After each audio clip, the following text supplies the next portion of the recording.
Tonight, we're going to explore what the Resident Evil community believes is waiting for us in the shadows of the ninth installment. These aren't confirmed facts. They're the theories that keep the fandom awake at night. So settle in, get comfortable, and let's walk through the speculation together. Whether you're here to fall asleep or to fall deeper into the lore, either way, you're in the right place. Let's explore what Resident Evil 9 might inherit from the ashes of the old world. There is a growing fascination within the community regarding how the ninth installment might handle its protagonists. One popular theory suggests that Resident Evil 9 will return to the dual perspective roots of the early titles, but through an emotional lens rather than a purely mechanical one. Some fans on the Resident Evil forums speculate that the narrative could split between Leon Kennedy and Jill Valentine, with each representing a different facet of the struggle. Leon might embody the legacy consequence, dealing with the long-term fallout of the government's choices, while Jill could represent institutional horror, focusing on the modern loss of human agency. This narrative approach would allow the story to explore two distinct versions of the same truth. A viral Reddit thread from late 2024 argued that while the heroes have spent 30 years fighting in the trenches, they have actually failed to save global society. Instead, the theory proposes they have unwittingly helped privatize the apocalypse. By cleaning up outbreaks, they provided the data necessary for corporations to turn the virus into a managed, profitable part of the world. It is a chilling interpretation that suggests the very world Leon and Jill fought to protect has become their primary antagonist. Fans are particularly interested in how these parallel paths might converge. It is possible that the game will avoid the dual protagonist mechanics of the past, focusing instead on how these two legends unknowingly work toward the same discovery. Many in the community wonder if the game will lead them to a final, shared realization that the bioweapons industry has already won. This shift would move the series away from the traditional hero's journey and into the territory of a psychological thriller. One could imagine a scenario where their individual missions are just two different ways of looking at the same corporate cage. The emotional weight of such a structure would be immense for long-time players. Some theorists argue that Leon's story would be a requiem for his service as a federal asset, while Jill's would be a struggle to reclaim the agency stolen from her by Wesker and the BSAA. By the time their paths cross, they would no longer be fighting for a government or an agency, but for the basic right to be human in a world that wants to archive them. This thematic core is a favorite among those who believe the ninth game needs to provide a definitive statement on the price of survival. On various social media platforms, G's supporters of this theory point to the success of the Resident Evil 2 remake as proof that the community craves a dual narrative. However, the speculation for the next entry is much more atmospheric. Rather than retreading the same ground twice, the two stories might act as two halves of a single, horrific puzzle. One hero sees the clinical, corporate side of the rot, while the other sees the visceral, human cost. When the two narratives eventually merge, the full scale of the institutional evil is finally revealed to the player. It is also possible that this structure serves a meta-narrative purpose. By pairing the two most iconic survivors, the developers can finally address the massive power gap between the old guard and the new generation of bio-soldiers. Some believe that the game will emphasize how Leon and Jill are becoming outliers in a world that has been biologically rewired for compliance. Their parallel journeys are not just about stopping a monster. They are about proving that the individual still matters in an era of hive minds. This perspective has gained significant traction among those who want to see the characters treated with more psychological depth. One controversial thread on Reddit proposed that the hidden truth connecting these stories involves the Megamycetes data. If the genomic intelligence of the Romanian incident was successfully harvested, it could mean that Leon and Jill are fighting a ghost in the machine that already knows their every move. This adds a layer of surveillance horror to the theory, making the parallel structure feel like a controlled experiment conducted by the board of directors. The question isn't just whether they can stop the threat, but whether they were ever meant to win in the first place. Ultimately, this dual narrative theory offers a way for the ninth game to feel both nostalgic and revolutionary. It respects the history of the franchise, while acknowledging that the world has changed since the Raccoon City era. As many fans have noted, the apocalypse is no longer coming. It is already here, and it has a corporate logo. The parallel stories of Leon and Jill might be our last look at the world through the eyes of people who still remember what it was like to be free. The question remains, what happens when the two legends realize they are fighting for a world that has already moved on?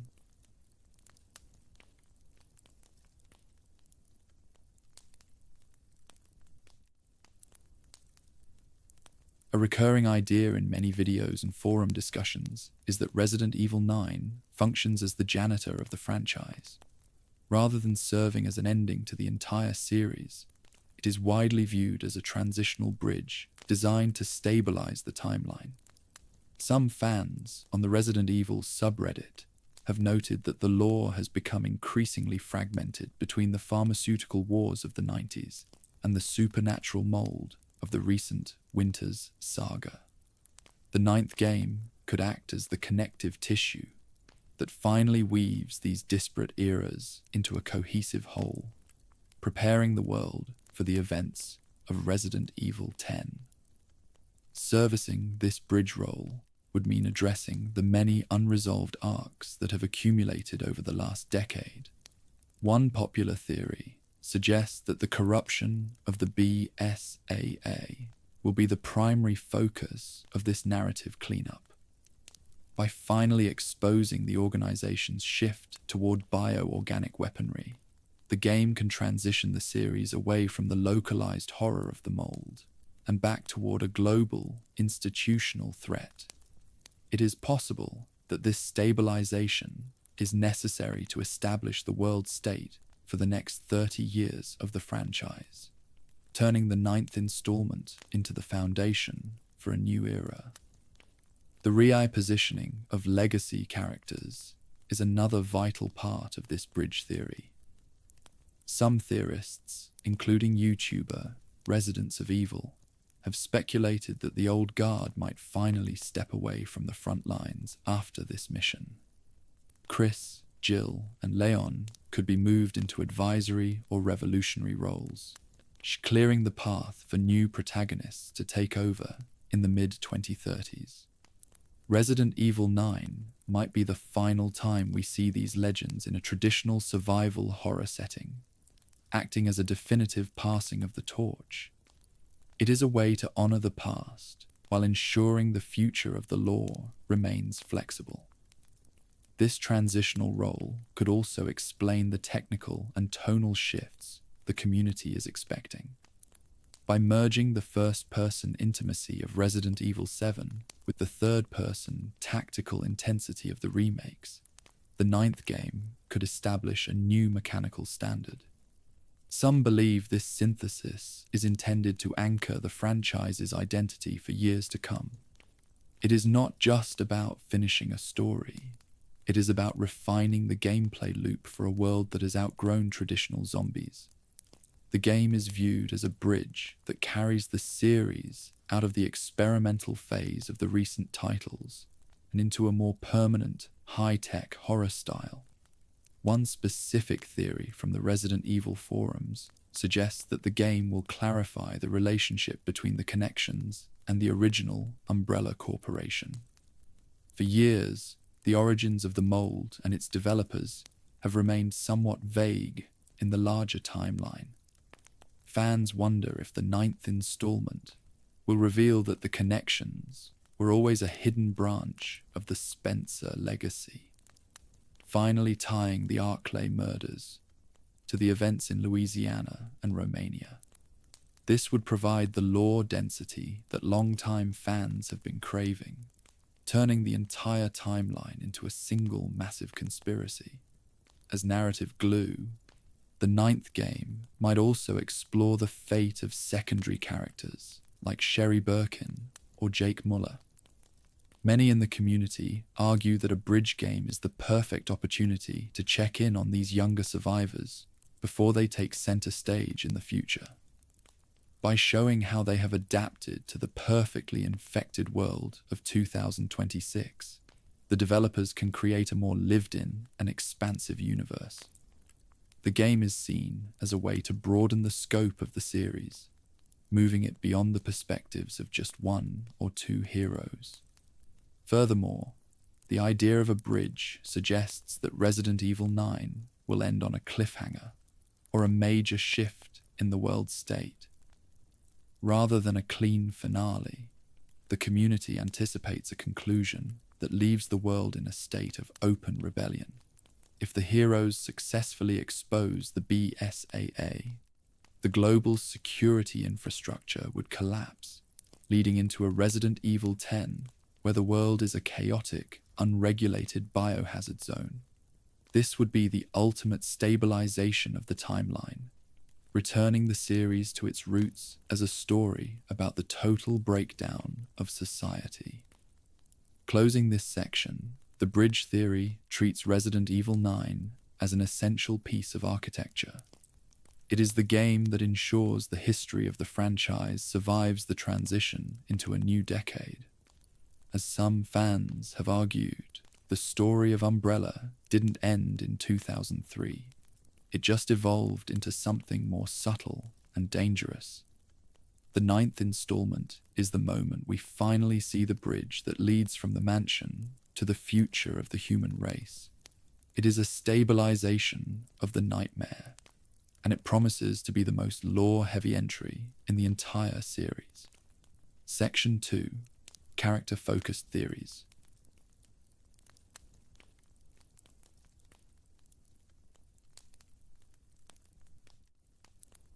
A compelling perspective shared by many in the community is that Leon Kennedy is no longer a hero by choice, but a prisoner of his own competence. While other survivors have the luxury of going rogue or retiring to a life of humanitarian work, Leon has remained the most visible and consistent tool of the federal government. One popular theory suggests that he is trapped by a state of professional blackmail. Because the DSO agent knows the classified truth behind the Raccoon City disaster and the Las Plagas parasite, the United States government simply cannot let him leave. He is an asset who is too knowledgeable to retire and too valuable to discard. In the eyes of his handlers, the survivor of Raccoon City is effectively a living classified document. Some fans speculate that every mission Leon accepts is another year of survival in a world that would otherwise have him neutralized to protect state secrets. This interpretation paints a portrait of a man who has outlived his own identity to become a permanent weapon for the executive branch. He is a ghost in the machine, a man who moves through the shadows of the world because he is no longer allowed to exist in the light. This theory adds a layer of existential dread to his character that resonates with those who have followed his journey since 1998. One could imagine that Leon's weary and cynical demeanor in recent appearances is the result of this realization. He understands that he is a captive of the very system he is trying to protect. On Reddit, some fans have argued that his frequent deployments to biohazard zones are not just missions, but a form of managed disposal. The government keeps sending him into the most lethal environments, perhaps waiting for the day he doesn't return so they can finally close the file on his existence. Yet, his unparalleled skill ensures he always comes back, making him the government's longest and most frustrating asset. This perspective raises a chilling question. How long can a man survive as a ghost before he disappears entirely? The community consensus is that Leon is at a breaking point, and Resident Evil 9 might be the story of his final attempt to reclaim his life. And many wonder if his relationship with Ada Wong is the only thing that keeps him tethered to his humanity, acting as a small act of rebellion against the DSO. But even that connection is likely monitored, turning his only emotional outlet into another piece of data for his handlers. He is a man who is surrounded by people, but is fundamentally alone. Some theorists on the Resident Evil forums have noted that Leon's career has become a cycle of trauma and service. He is the one they send when a corporate or state mess needs to be sanitized without the public ever knowing. This makes him the ultimate cleaner, a man whose entire life has been repurposed into a tactical utility. The irony of his situation is that his heroism is the very thing that keeps him in chains. Because he is so effective at saving the world refuses to let him go. He is the prisoner of his own success, a man who has become a symbol for a country that treats him like an object. It is possible that the government's control over the asset extends to his very biology. Given his history of exposure to various strains, the state likely views his immune system as a proprietary resource. Some speculate that he is required to undergo constant medical monitoring that is actually a form of genetic harvesting. This turns Leon into a literal biological asset, his body serving as a template for the next generation of biodefense technology. The community is fascinated by this idea of a hero whose very blood belongs to the state, making his struggle for agency a fight for his own DNA. Furthermore, some fans argue that Leon's loyalty is a facade used to protect others. He might remain in the DSO not out of a sense of duty, but because he knows that if he leaves, the government will target his remaining friends to get to him. This turns his service into an act of self-sacrifice, a way to keep the attention of the state focused on him rather than Claire or Sherry. It is a dark and heroic interpretation that fits with Leon's established character as a man who would do anything to save those he cares about. He is the lightning rod for the government's biological secrets. Concluding this section, the theory of the government's longest asset transforms Leon from an action hero into a tragic figure of the modern era. He is the man who always survives, but he is also the man who never truly escapes. Resident Evil 9 could be the moment where this ghost finally decides to haunt the people who built his cage. As many in the community have noted, the greatest horror for Leon isn't a monster in a dark room. It is the realization that his own government is the one holding the door shut. The question remains, what happens when the most valuable asset in the world decides to retire on his own terms?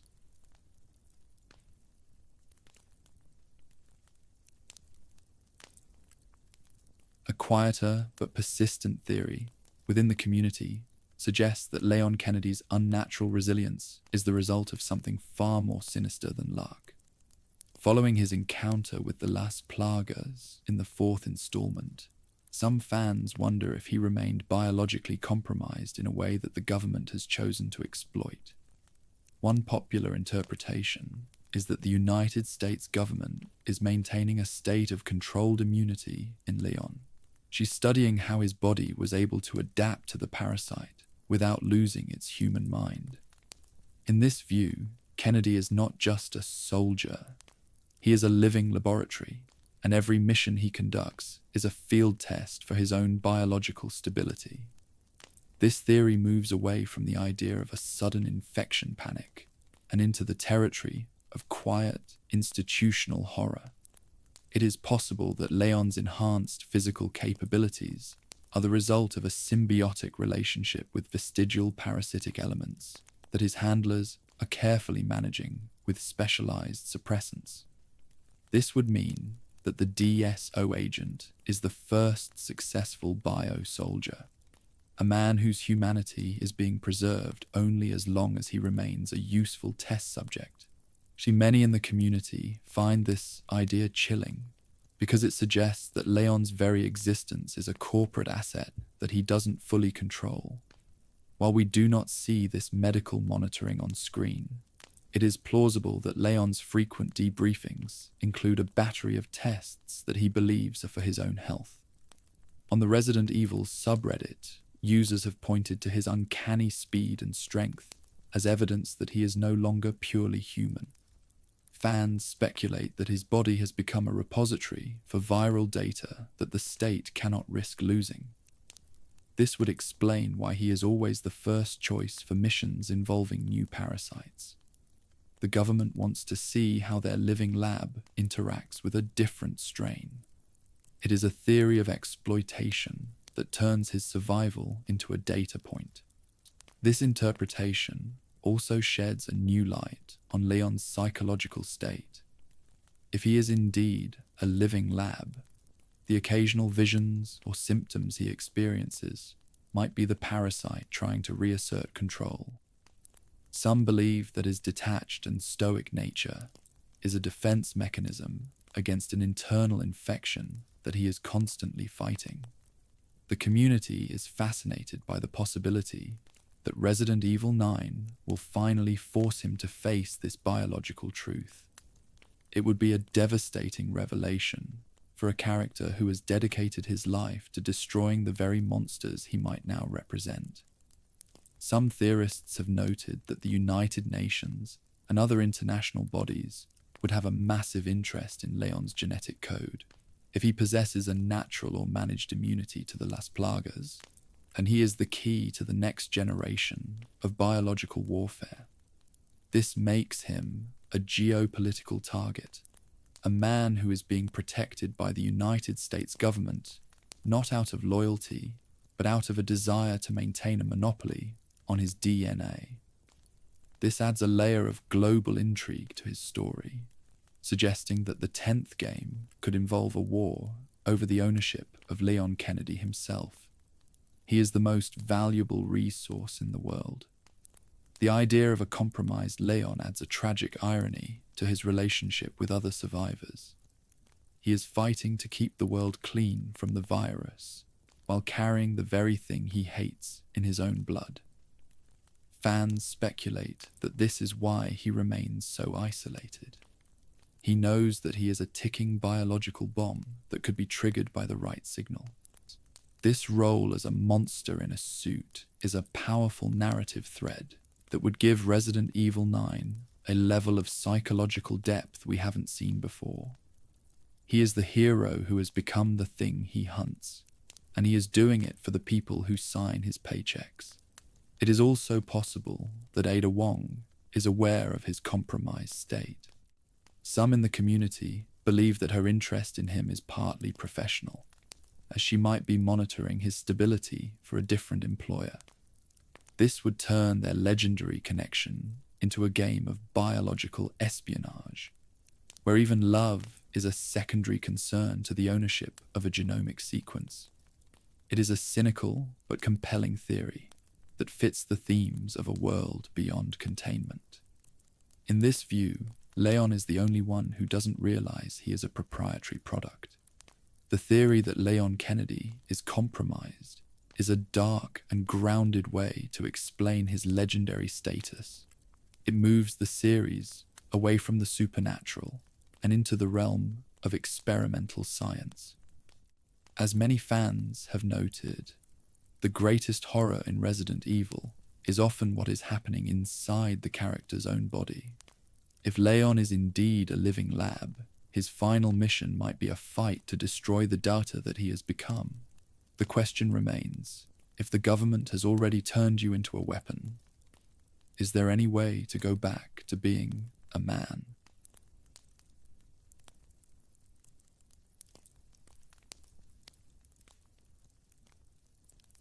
Many in the community believe that Jill Valentine's narrative importance in the next installment will not be defined by her combat skills, but by her unique history with the loss of agency.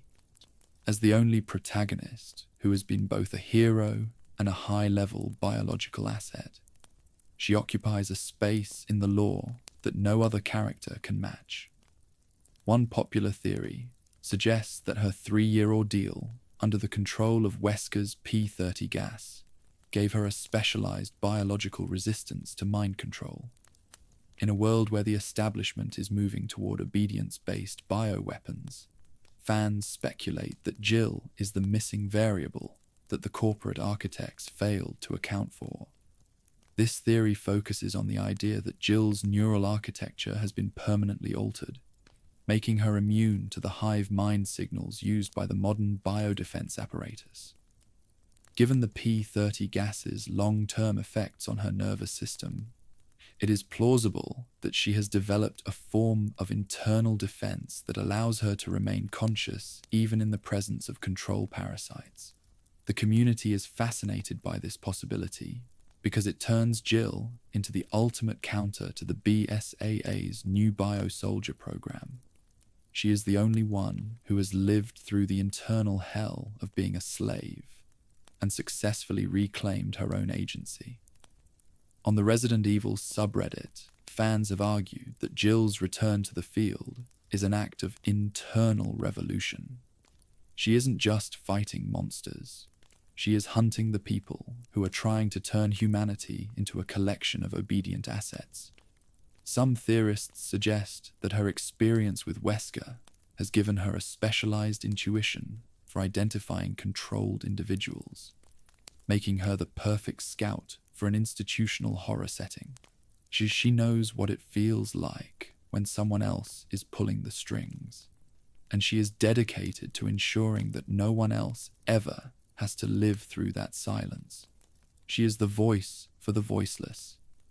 It is possible that the establishment views Jill as a liability that must be neutralized. If she indeed possesses a resistance to mind control, she is a threat to the normalization of biological slavery. Fans speculate that her long recovery was actually a period of medical surveillance where the BSAA tried to find the source of her immunity. Now that she is back in the field, she might be acting with a hidden agenda, gathering evidence to expose the very organization she once trusted. This would make her the most dangerous person in the world to the board of directors. She is the variable that can collapse their entire system of control. Some fans imagine that Jill might have a sympathetic connection to the new biosoldiers. Because she was once in their position, she might be the only one able to communicate with them or find a way to break their neural chains. This would give the 9th game a deeply emotional and thematic core, as Jill fights to liberate the very monsters that others are trying to destroy. Her mission is not just to save the world, but to restore the agency of the individual. This role as a liberator is what makes her narratively essential to the future of the series. The community has also noted that Jill's presence provides a moral compass for the other survivors. While Chris might be willing to burn everything down, and Leon might be weary from his government service, Jill represents the resilience of the human spirit. She is the living proof that a person can be broken and still find the strength to rebuild themselves. This theme of recovery is a powerful narrative thread that resonates with a fan base that has watched her suffer for decades. She is the missing variable because she is the one who refuses to be archived or controlled. If Jill is indeed the missing variable, the question remains: what happens when the BSAA realizes she can't be controlled? Some theorists believe that the 9th game will culminate in a hunt for Jill Valentine, as the establishment realizes she is the key to their downfall. This would turn her into a fugitive hero, a woman who is fighting the entire world to protect the idea of free will. It is a bold and compelling theory that would give the series a sense of urgency and consequence that it hasn't felt since the Raccoon City era. She is the huntress who has become the prey. In conclusion, the theory of Jill as the missing variable is a testament to her enduring importance in the Resident Evil world. It suggests that her trauma is not just a part of her past, but the key to the world's future. The community believes that she is the only one who can truly challenge the institutional evil of the modern era, because she is the only one who has already defeated it in her own mind. She is the missing variable, and she is the reason that hope still exists in a perfectly infected world.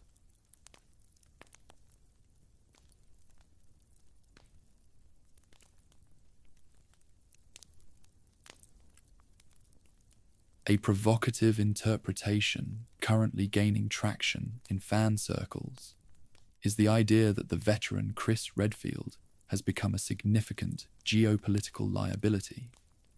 While he was once the reliable hero of the anti-bioterrorism movement, some bold theorists on Reddit suggest that his recent behavior makes him a threat to global stability.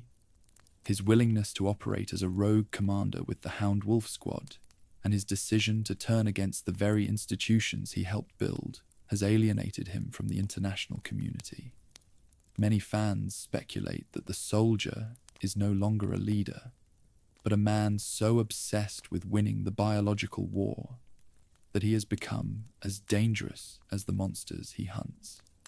This perspective posits that Redfield might act as a tragic obstacle in the next chapter of the saga. Rather than being the hero who saves the day, he could be the man who scorched Earth policy forces other survivors like Leon Kennedy or Jill Valentine to stop him. One controversial thread on the Resident Evil forums proposed that the veteran's refusal to follow international law has made him a target for the very government he once served. Fans wonder if the 9th game will feature a conflict where the player must choose between following the rules of society or following a man who has lost his moral anchor in the pursuit of vengeance.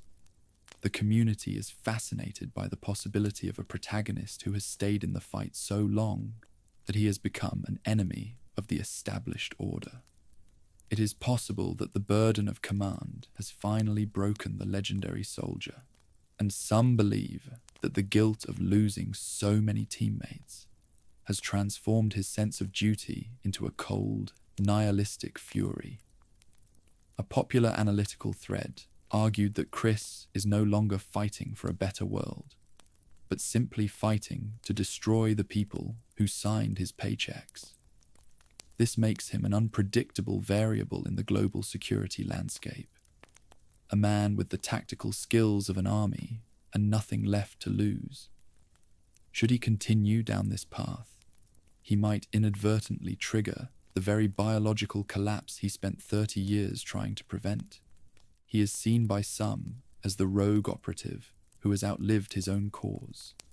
Some in the community even wonder if the Hound Wolf leader could be a primary antagonist in a future mission, not because he is infected, but because his ideology has become too radical. Fans argue that his secrecy during the incident in Romania proves he no longer trusts anyone, even his closest allies. This isolation makes him vulnerable to making the kind of cold, calculated decisions that mirror the logic of the corporations he hates. Should the biodefense apparatus view him as a permanent threat, we could see a scenario where the old guard is forced to neutralize their own founding father. This would be the ultimate tragedy for a character defined by his loyalty. There is also a growing theory that the soldier's physical health is failing, leading to his increasingly desperate tactics. Fans have noted his aging appearance and the psychological toll evident in his recent debriefings. Some speculate that he is trying to finish the war before his body gives out, leading to a reckless disregard for civilian life or international treaties. This sense of a final, desperate mission adds a layer of sorrow to his character. The community wonders if his story will end with a noble sacrifice or a dark fall from grace, marking the end of the era of the soldier and the beginning of a more cynical age of biological management. Many theorists believe that the conflict between Chris and the BSAA is the central pivot point for the 9th installment. If the organization he helped build is truly corrupt, then his rogue status is a moral necessity, but the international community sees it as a betrayal. This creates a fascinating grey area where the player must decide if the hero's methods justify the outcome. Some believe that Chris has become a ghost of the past, a man who still believes in clear villains and heroes in a world that has moved on to corporate nuances. His inability to adapt to this new reality makes him a liability to those who want a quiet, managed world. His relationship with other legacy characters could also be a source of narrative tension. If Jill Valentine returns as a stabilizing force, she may find herself at odds with the man she once trusted most. Fans speculate that their ideological rift will be the emotional core of the next game, forcing the player to witness the dissolution of the most iconic partnership in the series. Chris represents the fire that wants to burn the rot away, while Jill might represent the resilience needed to rebuild. This division is a favorite topic for those who analyze the deep lore, as it mirrors the fractured state of the world after the village incident. The theory of Chris as a liability highlights the series' move away from black and white morality. He is a man who has looked into the abyss for 30 years, and the community is convinced that the abyss has finally started looking back. Whether he is a hero or a tragic obstacle, his presence in the 9th game will be a catalyst for a global reckoning. The veteran's journey is a reminder that in the war against the virus, the first thing to be lost is often the soldier's own soul. The fans are ready for a story that finally addresses the weight of his legacy and the danger of his conviction. Section 3. Lore and World Theories. A dominant theory appearing in many recent lore discussions is that the era of the outbreak is officially over because global society has already adapted to the contagion. Many fans speculate that in the timeline of the 9th installment, bioweapons are no longer emergencies, but have been integrated into the standard infrastructure of the world. One popular Reddit thread argued that the pathogens are now utilized for everything, from waste management to surgical policing. This perspective suggests that the horror in the next game won't be the spread of a virus, but the terrifying reality that the infection has been normalized and accepted as a part of daily life. One could imagine a world where the presence of biohazard warnings is as common as road construction signs. The community wonders if the human race has successfully traded its biological freedom for a state of managed corporate stability. In this view, the public hasn't revolted because they have been told that the virus is under control and is actually serving a beneficial purpose. This psychological desensitization would be the ultimate victory for the pharmaceutical industry. It turns the entire international community into a captured audience that has learned to live with the rot because they no longer remember what a clean world looked like. It is a world where the apocalypse is a business model. It is not hard to picture a society where the medicine people take and the food they eat are proprietary products of the biodefense apparatus. Some theorists argue that the next mission will take place in a perfectly functioning urban environment that is secretly a giant laboratory. The horror comes from the silence and the order of the setting rather than the chaos of a riot.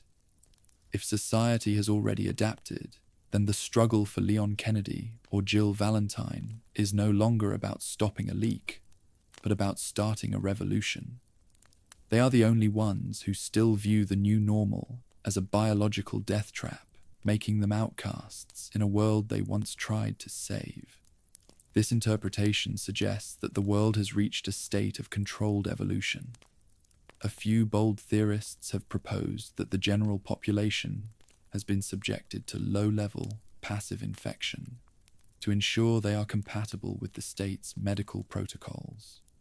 This would make everyone a potential asset for the people who control the genomic intelligence. The horror is no longer being consumed by a monster. It is being administered by a board of directors. It is a world beyond containment, where the air itself is a product of corporate engineering, and survival requires total compliance with the institutional powers. This shift in the world state marks the final defeat of the individual. The community consensus is that this perfectly infected world would utilize pathogens for social engineering. Fans speculate that specific strains could be used to suppress aggression or to increase worker productivity, turning the entire population into a docile, managed resource. This is a far more subtle and terrifying form of evil than the shambling zombies of the past. It suggests that the corporations have moved from killing people to owning them at a cellular level. The ninth game could explore the tragedy of a society that doesn't even know it has been compromised, living in a gilded cage of biological convenience. Many fans have noted that this theory fits perfectly with the aesthetic shift seen in recent Resident Evil titles. The move toward cleaner, more modern laboratories and the presence of corporate logos in even the most remote locations suggest that the industry has won. The community believes that the next entry will lean into this biopunk aesthetic, showing a world where the organic and the industrial have merged. This normalization of the abnormal is the definitive horror of the modern era. It proves that the umbrella ideology of a new world order has been achieved, and not through a single catastrophe, but through the slow, systematic erosion of biological sovereignty. Some believe that this infected infrastructure is maintained by a global network of sensors and biological filters. In this world, the hero would have to navigate a landscape that can literally sense their presence through their own DNA. This creates a state of permanent surveillance horror, where there is nowhere to hide.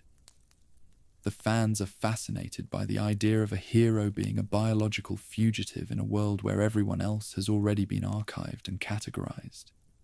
It is a fight for the right to be a human error in a perfectly optimized system, a mission that feels both hopeless and essential for the survival of the human spirit. The theory that the world is already infected changes the stakes of the entire franchise. It moves the series away from the disaster movie tropes and into the realm of speculative fiction and institutional dread. The community is waiting for a game that finally acknowledges that the old world is gone and will never return. Resident Evil 9 is seen as the moment where the heroes finally face the reality of the new world they helped build. It is a requiem for a clean world and an introduction to a future where the virus is the only law left and the corporations are its high priests. Part 8. Institutional Evil Replacing Outbreak. Horror. The prevailing consensus among many theorists is that the ninth game will shift away from the screams of a dying city and toward the quiet compliance of institutional evil. Some fans have noted that recent entries in the saga have slowly transitioned from dark, which is decaying environments, to sterile, well-funded facilities. The theory is that the new antagonists will be clean pharmaceutical fronts that use legal authority to hide their genetic research. This would mean that the enemies aren't mad scientists in hidden basements, but legally sanctioned employees in modern skyscrapers. The horror is no longer the loss of order, but the absolute perfection of it. Fans speculate that the gameplay will reflect this shift by focusing on surveillance horror. One popular interpretation is that the player will be monitored by a system that already knows their genetic history and tactical habits. The tension comes from the sense of being a variable that a global bureaucracy is trying to delete. Instead of fighting through a horde of zombies, the hero might have to navigate a world where a single unauthorized action triggers a biological lockdown. It is a more mature and clinical form of conflict that mirrors the fears of the modern era, where the greatest threat is the loss of your own digital and biological agency. The corporation is the monster. Some theorists argue that this institutional evil makes the enemy impossible to defeat with traditional weapons. You cannot shoot a legal framework or a corporate board, which might force the heroes to become whistleblowers rather than soldiers.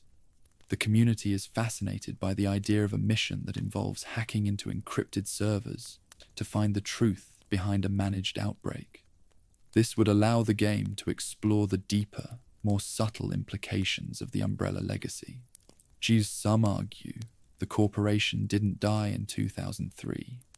It just evolved into a form that was legally and socially untouchable, protecting its research with patents and diplomatic immunity.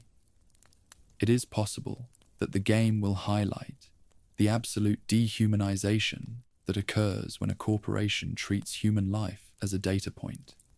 Fans on various forums have argued that the monsters in the next entry might be categorized as industrial assets rather than biological anomalies. This clinical detachment is far more disturbing than the chaotic mutations of the past because it is bloodless and logical. By moving the horror into the bright, sterile halls of power, the series can show how the pharmaceutical myth has become a global law. The antagonist is the system itself, a predator that doesn't need to hide because it already owns the world and its people. The community is particularly interested in how this institutional evil will be personified.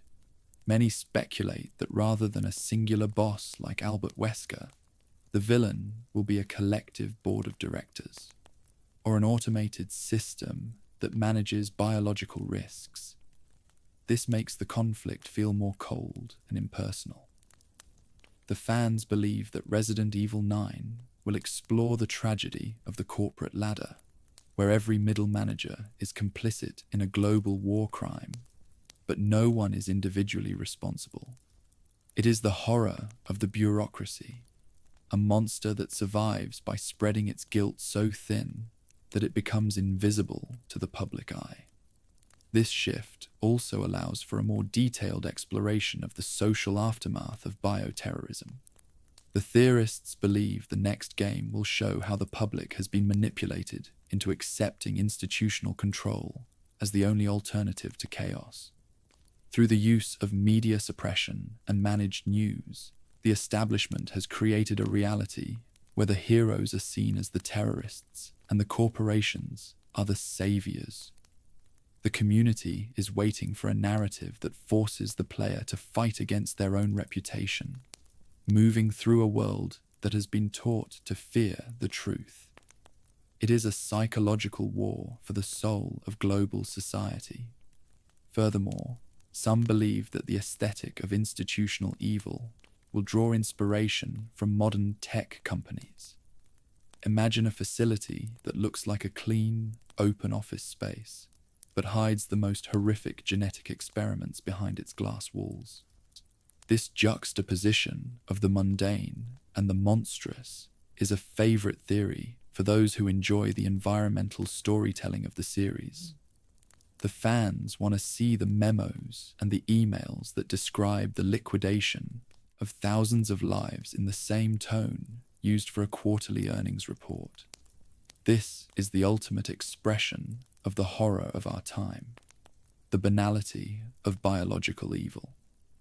The theory of institutional evil suggests that Resident Evil 9 will be the most intellectually challenging entry to date. It challenges the player to think about the systems they support and the price of their own security. As the community has noted, the greatest threat in the modern world isn't a virus in a vial. It is a contract in a boardroom. The ninth game is seen as the final reckoned with the legacy of the corporations, a mission to expose the rot at the heart of the system before it can finalize its control over the human race. The board of directors is waiting, and they already have your DNA on file. Part 9, Elpis, Hope, and Greek Tragedy Symbolism. A surprisingly structured theory thread has emerged regarding the use of Greek mythology in the ninth installment. Fans have pointed out that in the myth of Pandora, the last thing left in the box was Elpis, which is often translated as hope. However, some scholars and theorists argue that in the context of a tragedy, Elpis is actually a cruel illusion or a false hope that keeps the victim suffering. Some in the community wonder if the next game will use this symbolism to show that the promise of a cure or a solution is actually a tool of control. If a salvation is offered by the biodefense apparatus, it is likely a lie designed to keep the population docile while their biology is harvested. This thematic approach would turn the entire mission into a modern Greek tragedy. The heroes might believe they are fighting for a cure, only to realize at the very end that the cure is just another version of the contagion or a more permanent form of enslavement. This would be a devastating emotional blow for characters who have spent 30 years looking for a way to fix the world. Some fans speculate that Resident Evil 9 will be about the death of hope, forcing the survivors to accept that there are no clean solutions. The only way to win is to destroy the box entirely, even if it means losing everything in the process. This is the dark logic of a world that has been perfectly infected. Many theorists believe that the use of these symbols would add a layer of slow, ambient dread to the narration. One could imagine a story where the characters find ancient ruins or religious icons that mirror the corporate logos of the present day. This would suggest that the cycle of biological mutation and human hubris is an eternal part of our history, a tragedy that repeats every few centuries. The community is intrigued by the possibility that the developers will use these classical themes to elevate the lore into something more philosophical.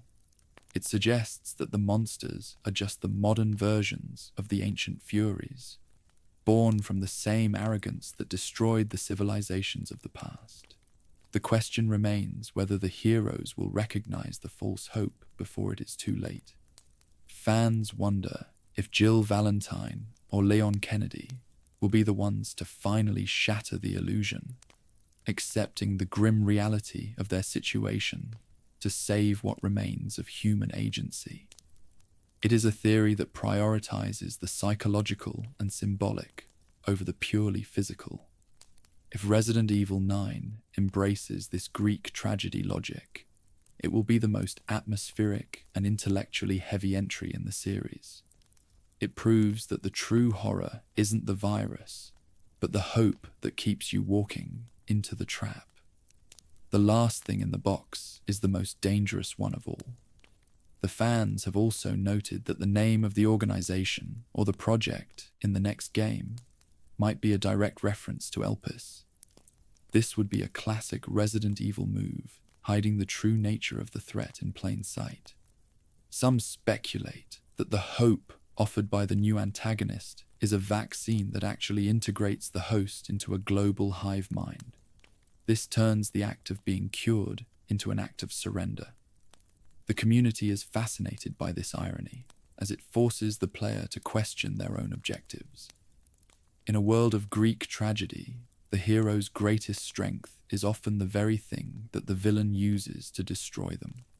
Some believe that this symbolism will extend to the architecture of the game. Imagine a modern, clinical city built on the ruins of an ancient temple, where the high-tech labs are modeled after the halls of the gods. This would visually represent the hubris of the pharmaceutical industry, who see themselves as the new masters of creation. The theorists believe that this connection between the ancient and the modern will provide a sense of timeless horror. It suggests that while the technology changes, the human desire for godhood and the inevitable tragedy it brings remain the same. We are all just living in the shadows of Pandora's box. Furthermore, the theory suggests that the hope in the box is a form of archival immortality. Some speculate that the board of directors believes they are saving humanity by digitizing their consciousness and storing it within a fungal or viral medium. This is the ultimate false hope, a life after death that is controlled by a corporate server. The community consensus is that the heroes must reject this version of eternity to protect the messy, finite reality of being human. It is a battle for the right to die, a theme that adds a profound and existential layer to the survival horror genre. The use of Elpis as a symbol of false hope serves as a warning for the final act of the saga. It tells the audience that there will be no easy, happy ending. The 9th entry is seen as the moment where the heroes finally stop looking for a way back and start looking for a way through. As some fans have noted, the only thing more terrifying than a world without hope is a world where hope is owned by the people who created the nightmare. Resident Evil 9 is expected to be a story about the courage needed to face the truth, even when the truth is that the box is empty. Section 4, Unanswered Resident Evil 8 Questions, Part 10. What the Mega Mycete left behind. A recurring idea in many theory videos is that the tactical destruction of the mountain stronghold in Romania didn't actually end the threat of the fungal network. Some fans speculate that the Mega Mycete functioned as a biological cloud, and even if the physical root is dead, the archived sequences and consciousnesses within it were likely exfiltrated long before the blast. A popular theory suggests that the BSAA, or the connections, harvested the digital remains of the network, ensuring that the blueprints for immortality and memory storage survived the explosion. This would mean that the genomic intelligence of centuries of victims is now sitting on a corporate server, ready to be repurposed for a new generation of obedience-based weaponry. Some believe that the ghost of Mother Miranda could still exist as an archived personality within this data. While her physical body is gone, her memories and her knowledge of the progenitor derivatives might be used to guide the next phase of the biodefense apparatus. This would turn the 9th game into a ghost story for the digital age, where the antagonist is an incorporeal entity that can influence the physical world through neural links and viral overrides. The community wonders if the hero will have to navigate a virtual environment or a fungal memory bleed, where they encounter the consciousness of the dead. It is a chilling interpretation that suggests the past is never truly gone. The data left behind by the fungal mass is likely the most valuable commodity in the current world state. Many in the community argue that the next conflict will be a war over who owns this genomic history. The national militaries and private contractors are all racing to secure the blueprints for immortality that were stored in the mountains. This turns the tragedy of the Winters family into a corporate asset. The fans speculate that the mission in the 9th game will involve a search for these archived sequences, as the heroes try to delete the digital remains before the establishment can use them to rewrite the human race. The war for the cloud is the new front of the biological nightmare. It is also possible that the fungal spores have established a permanent foothold in the global environment. Some theorists on the Resident Evil subreddit have noted that the air in the mountains was saturated with the pathogen, and it is likely that the infection has already begun to spread in subtle, undetectable ways across the continent. This would mean the world is already facing a secondary outbreak of memory-based horror, where people are beginning to remember lives they never lived. The Mycelium didn't die. It just went into the cloud, and its legacy is the silent colonization of the human mind. The physical root was just the beginning of a much larger global network. Many fans have pointed out that the BSAA's presence in the village after the explosion was far too organized for a simple cleanup operation. The theory suggests they were there to download the final fragments of the hive mind. This would explain why they were using biosoldiers. They were testing the data in real time. The community is fascinated by the idea that the 9th game will open with the revelation that the good guys are now the ones hosting the ghost of Miranda. This would be the ultimate betrayal, turning the hero's victory in the village into the catalyst for a global catastrophe. The Mycelium is the hard drive of the New World Order. The theorists believe that the Mycelium's ability to archive DNA means that no one is ever truly dead. Fans speculate that the next game might feature the return of past villains or heroes through genomic reconstruction. This is a wild but popular theory that would allow the series to bring back its most iconic characters in a way that fits the new biological logic. However, these returns would be hollow and horrific, mere shells of people controlled by the data stored in the cloud. It is a warning that the immortality offered by the bioweapons industry is just a more sophisticated form of being a zombie. Some believe that the data left behind includes the true origins of the progenitor virus. If Miranda was the teacher of Oswell Spencer, her archived memories might hold the final secret to the evolution of the human race. The community is waiting for a game that finally connects these ancient dots, showing how the fungal research in Romania was the true foundation of the Umbrella Corporation. This would provide the lore density that the fans have been craving, turning the entire history of the series into a single, cohesive narrative of fungal memory and corporate greed.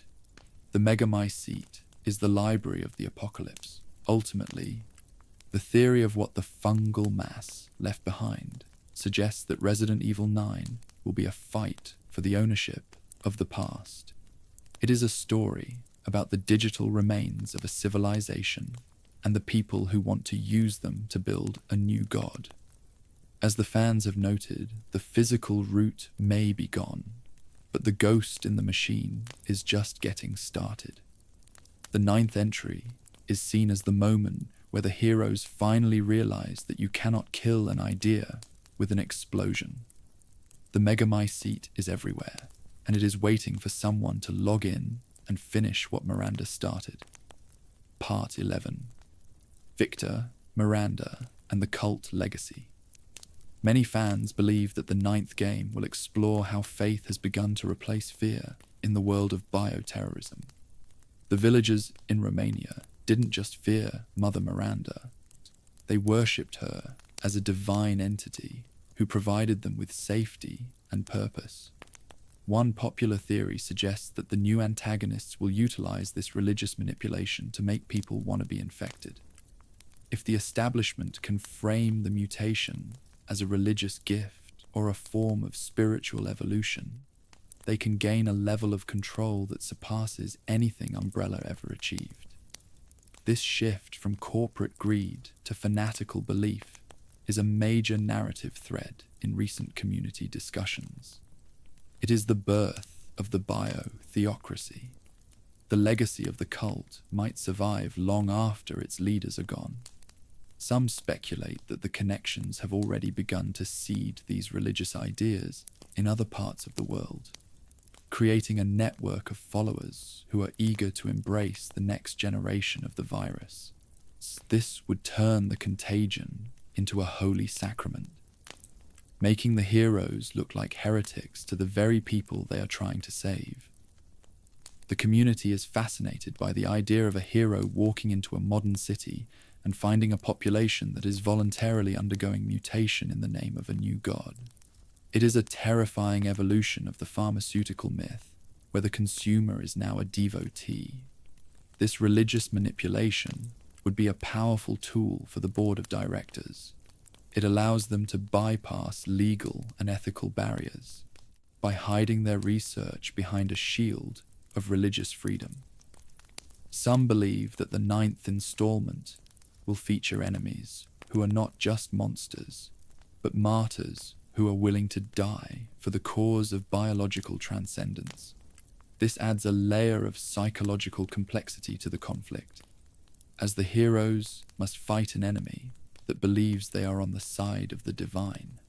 The horror is no longer the loss of the mind, but the total corruption of the spirit. The board of directors has become the high priesthood of the new world.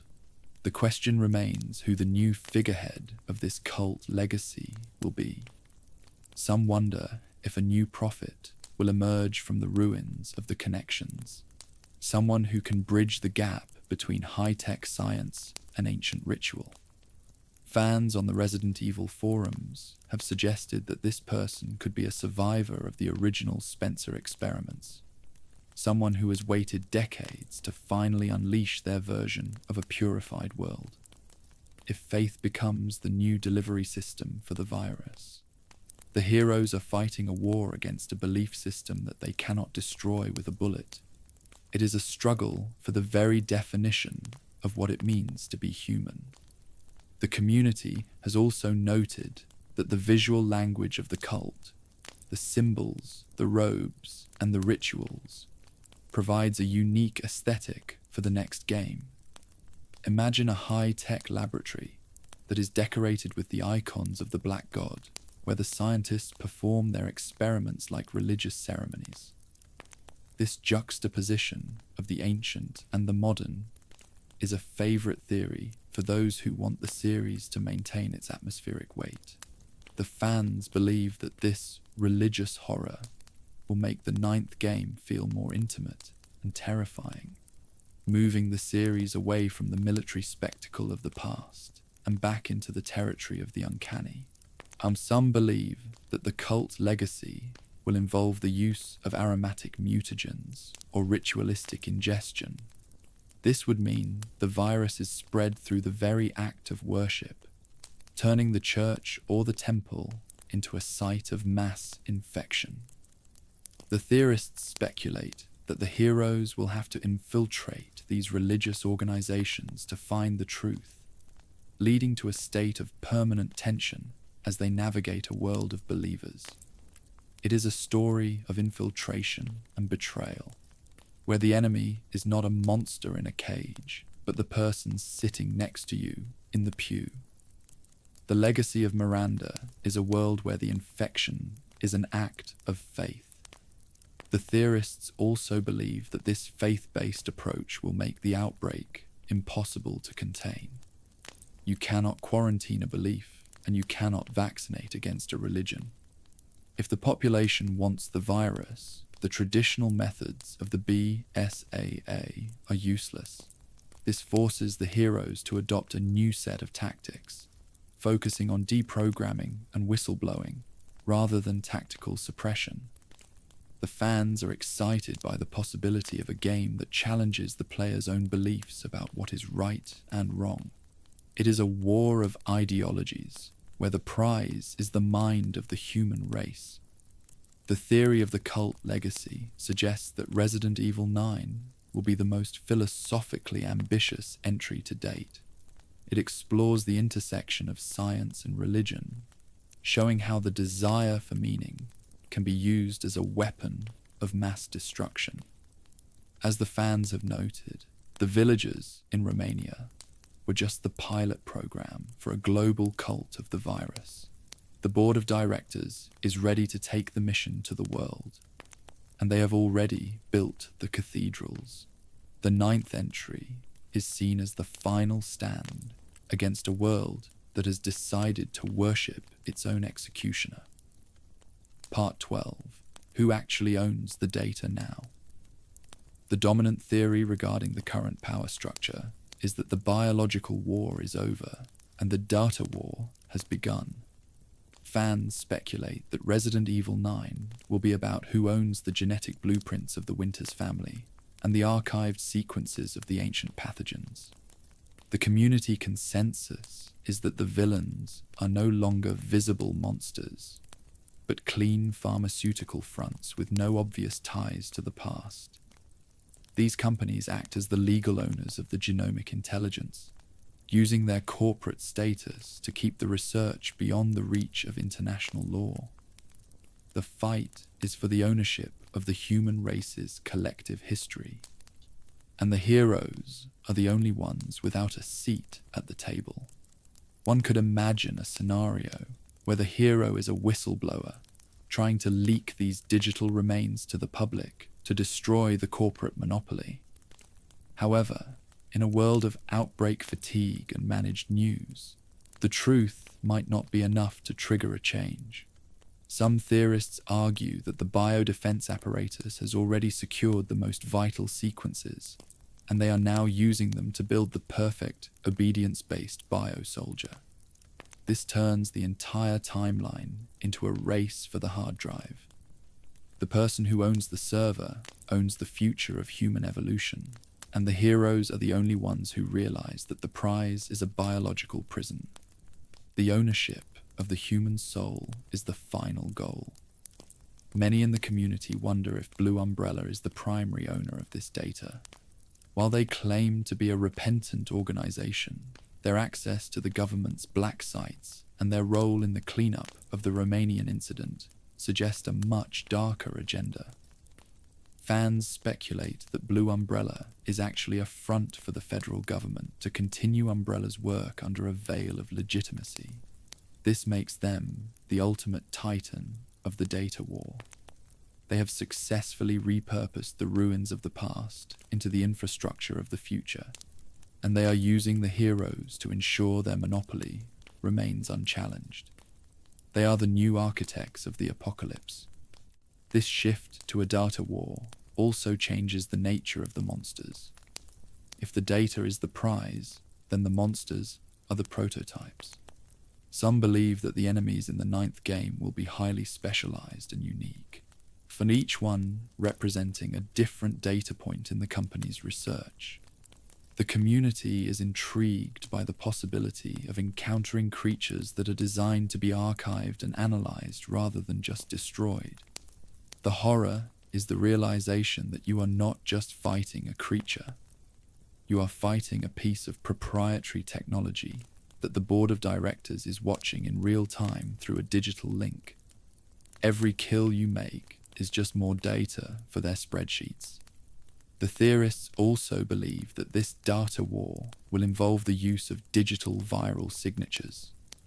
This would mean the virus can be triggered or modified remotely through a network signal. Imagine a world where the establishment can activate an outbreak in a specific city by just pressing a button on a server. This level of control is the ultimate dream of the bioweapons industry, and the community believes Resident Evil 9 will show how close they are to achieving it. The war is no longer fought in the trenches. It is fought in the fiber optic cables that connect the global society. The heroes are fighting a ghost that lives in the wires. Some fans on the Resident Evil forums have suggested that the data being fought over includes the memories of Albert Wesker. If his consciousness was archived before his death, he could return as a digital antagonist, guiding the new generation of corporate villains. This would be a brilliant way to bring back the series' most iconic villain without relying on a physical resurrection. The data war is a war of ghosts, and Wesker is the most powerful ghost of them all. The community is fascinated by this possibility, as it would connect the pharmaceutical wars of the past to the high-tech, data-driven horror of the future. Theory suggests that the clean pharmaceutical fronts are actually owned by a single hidden entity. This would be the final reveal of the ninth game, that all the different organizations and syndicates were just branches of a single global biopower. The fans believe this entity is the true successor to the Umbrella Corporation, a group that has moved beyond the need for a name or a logo. They are the owners of the world, and they have been managing the biological nightmare from the shadows for decades. The mission for the heroes is to find this entity and delete its data before it can finalize its control over the human race. The theory of who owns the data suggests that Resident Evil 9 will be the most high-stakes entry in the entire series. It moves the series away from the survival of the individual and toward the survival of the human genome. As the fans have noted, the era of the outbreak is over. We are now living in the era of the harvest. The ninth installment is the moment we finally see the people who have been buying the ruins of our world. The data war is a war for the future, and the bill is finally coming due. The server is live, and the clock is ticking for humanity. Section 5, Wild but Popular Theories. Part 13, The Antagonist Isn't a Person. A recurring and unsettling idea in some of the more abstract community threads is that the final antagonist of Resident Evil 9 might not be a person at all. Some fans speculate that the villain could be an algorithm or a biological artificial intelligence that manages outbreaks to maximize profit and political control. This entity would act as the ultimate architect of the managed disaster, using genomic intelligence to decide when and where a contagion should be released to achieve a specific corporate goal. It is a terrifying interpretation that suggests the enemy is a system that has no face and no soul. It is the cold, logical heart of the biodefense apparatus. This biological AI would be the final evolution of the Red Queen, or the White Queen systems from the early labs. Some believe that the establishment has successfully merged a computer network with a fungal hive mind, creating a digital god that can monitor and manipulate the world's biology in real time. This would make the antagonist impossible to neutralize through traditional means. You cannot shoot a network, and you cannot reason with an algorithm that views human life as a series of variables and data points. The hero would be fighting against a cold, logical force that has already predicted their every move. It is a war against the inevitable. The community is fascinated by the idea of a hero realizing that the board of directors is actually taking orders from this machine. It turns the entire corporate structure into a puppet of a biological system that seeks only its own expansion. This would be the ultimate realization of the Spencerian dream, but in a form that is entirely devoid of human ego or desire. The ninth installment could explore the horror of a world governed by a mind that is neither human nor viral, but a perfect synthesis of both. It is a wild theory that fits the themes of institutional evil and the total loss of individual agency. The system is the monster. The theorists also believe that this algorithm would use predictive infection to suppress dissent. Imagine a world where the AI can predict who is likely to become a whistleblower and neutralizes them with a localized outbreak before they can even speak. This would create a state of permanent, invisible terror.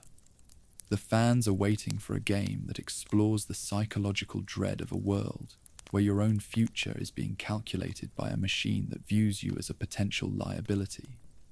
Resident Evil 9 could be the first survival horror game where the primary enemy is the concept of fate itself.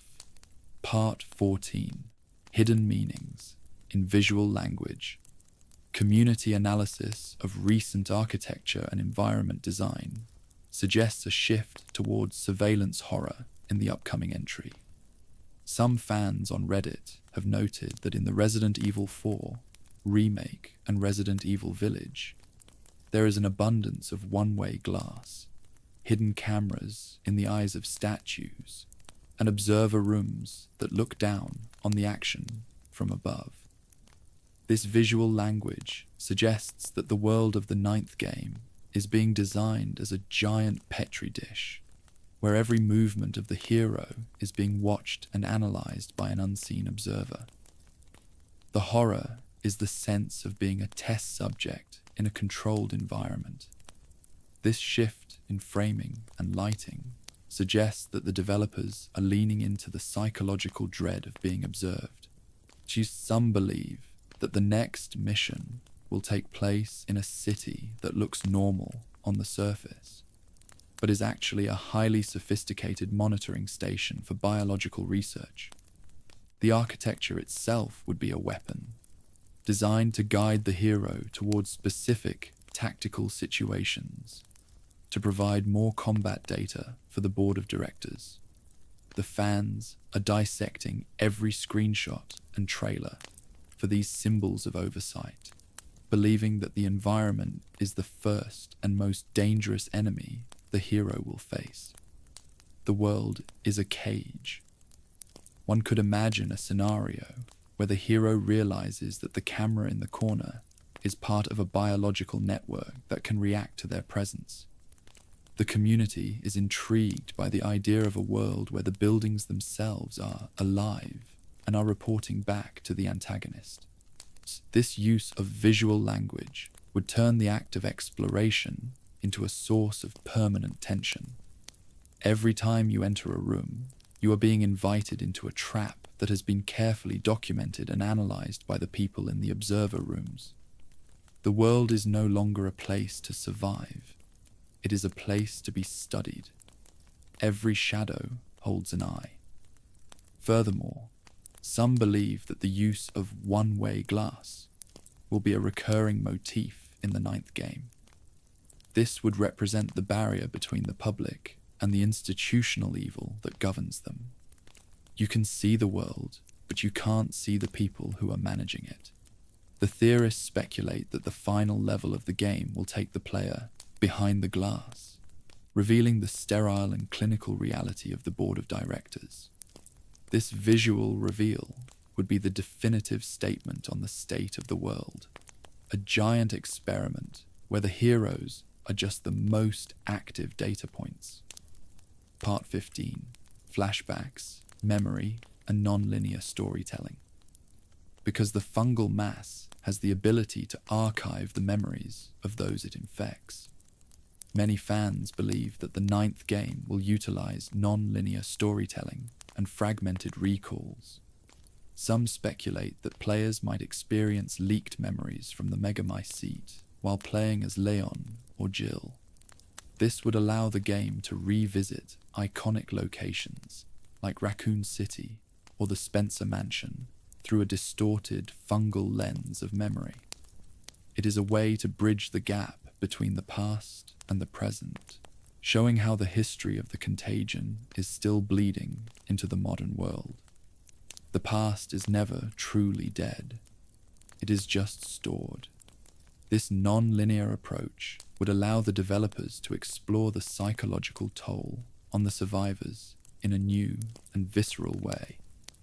The hero might not be sure if what they are seeing is a real event or a memory that has been archived by the network.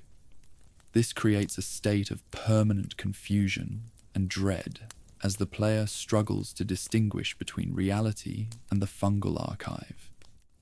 The community consensus is that this would be a brilliant way to bring back classic horror elements without relying on simple remakes. It is a story of the past haunting the present in a very literal, biological sense. Some theorists on the Resident Evil forums have suggested that these memory bleeds could reveal the final, hidden secrets of the Umbrella Corporation. If the network has archived the thoughts of the original researchers, we could finally see the true origin of the progenitor virus or the real motivations behind Wesker's betrayal.